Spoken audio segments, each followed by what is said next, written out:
Hi and welcome, Martina here with a new video for Crafty Meraki.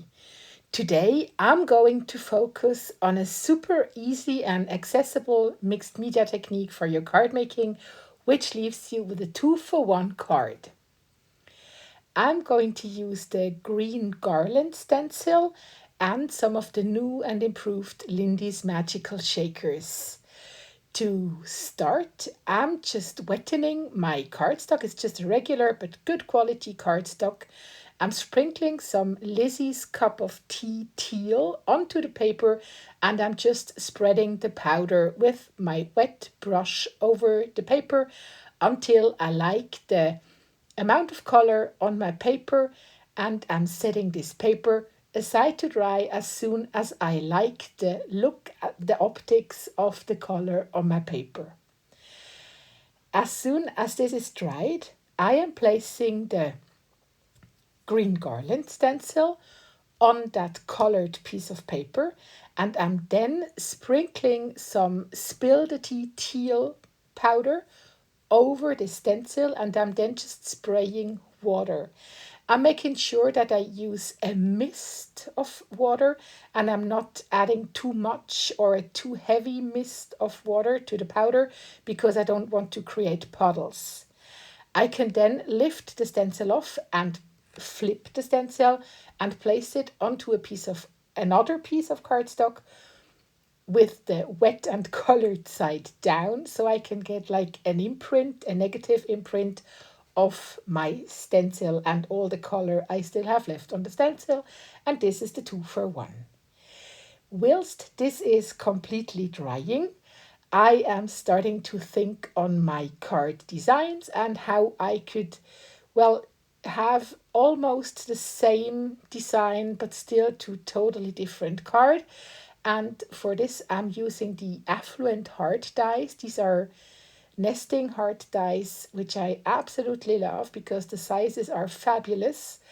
I'm then using the Thanks die, which has a font die cut and a shadow die cut, but I will only use the font today.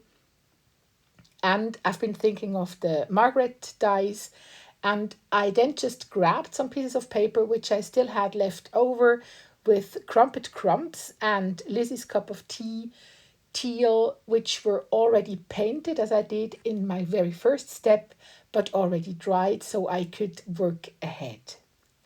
As soon as everything has been dried, I started to create my cards.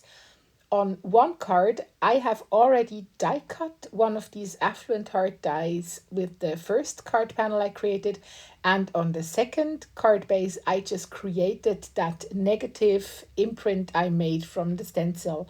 And I really have to say, I totally love this for a background. It's just so much movement and it was so easy to make, and I avoided to create leftovers or, I don't like to waste my crafting supplies, so I think this is just a fabulous way to do so. To glue on my hearts, I used my, ruler. It's a tool we get at school so we can align things properly, and I absolutely love this for my card making.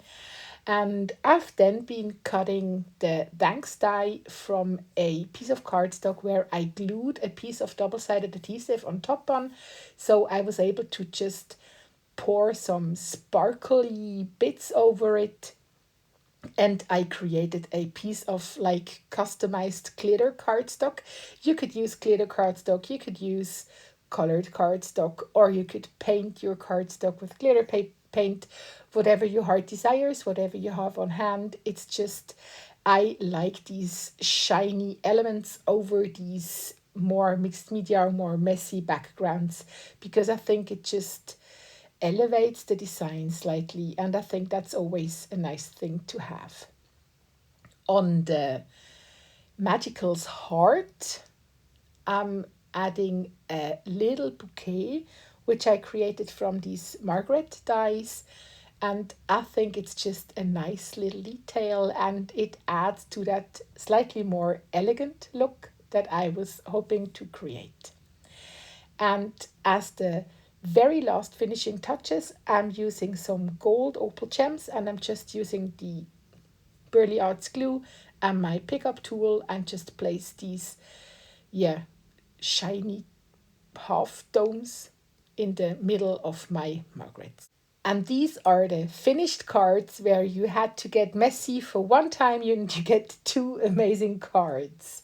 I hope you feel encouraged and inspired to get creative, maybe even slightly messy. And I wish you a wonderful day. See you soon. Bye.